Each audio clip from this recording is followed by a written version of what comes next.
Michael, the prosecution wasted no time at all calling its most important witness to take the stand on this first day of testimony. The 74-year-old man simply got out of his car to mail a letter in these two mailboxes. And a Brewerton man recovers after being stabbed in an apartment on Syracuse's north side following an argument over drugs and money. People here in this small town have stopped by all day just to catch a glimpse of the wreckage. Police are still on the hunt for whoever shot and killed two men in Syracuse's Lincoln Park on New Year's Eve. On average, 15 to 20% of war veterans struggle to find a job after they come home.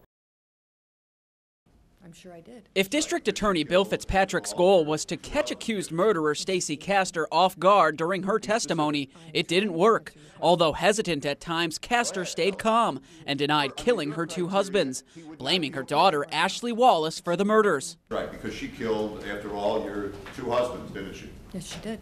She did.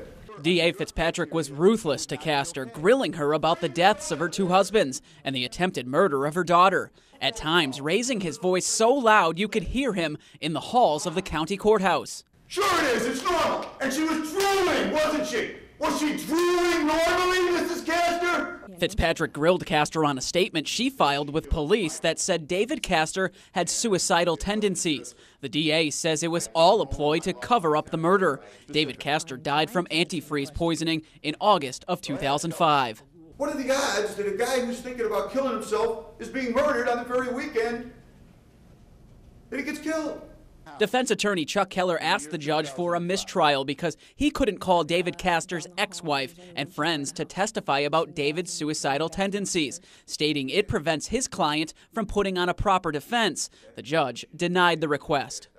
In 2 days, Stacey Castor spent a total of 7 hours on the stand in her own defense. She is the last witness called in this case to testify, which has seen more than 60 witnesses. Closing arguments are Monday. Reporting in downtown Syracuse, Jon Dougherty, CBS 5 News. This was Robert Dings when we first met him in August. He couldn't get out of bed, couldn't walk, and had a feeding tube. Some days his family didn't know if he would make it to see another day. Basically just wondering, if there's anything else possible that can be done for Robert, or, a miracle, something. 5 months later, and it's a different story. Dings is doing 100 times better and with a gigantic smile on his face.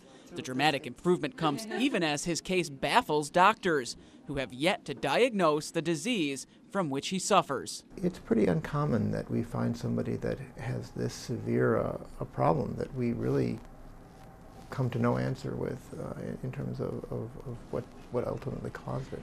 Dr. Jeremy Scheffner chairs the neurology department at University Hospital. He's performed hundreds of tests and a brain biopsy since first seeing Dings last year, and still no clear answer. In this situation, we're really in the dark.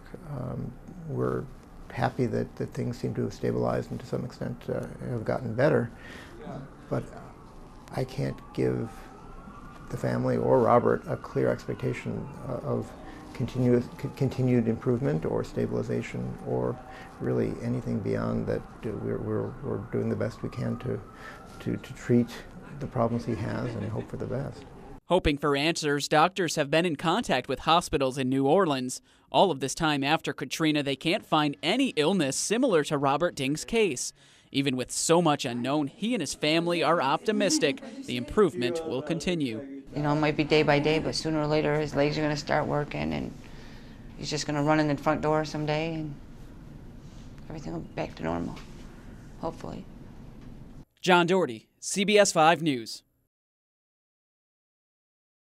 And while many of you were nice and warm inside today, a group of Phoenix teachers went swimming in the Oswego River in sub-freezing temperatures, but all for a good cause. Call them nuts. Or if you'd prefer, insane. I think insane is the word. A little nuts, a little crazy. It's all good. I was absolutely 100% nuts, but I knew it would be okay. 7 Phoenix school district teachers plunging into the 35-degree water of the Oswego River. The brave souls jumped in to raise money for the Phoenix Food Pantry. A lot of kids go hungry, a lot of families go hungry, so a couple minutes of us being cold, we're feeding a lot of people today. This is well worth it, a few seconds of being cold so hundreds of people can eat, well worth it.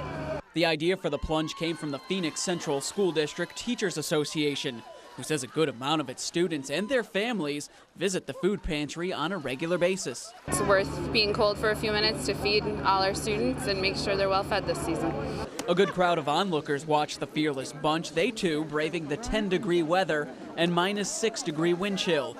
Despite the cold, plungers came out smiling, with no damage done other than some frozen hair, knowing they helped a good cause. A small price to pay, a little jump in the water, and great cause. It'll help the people helping local people.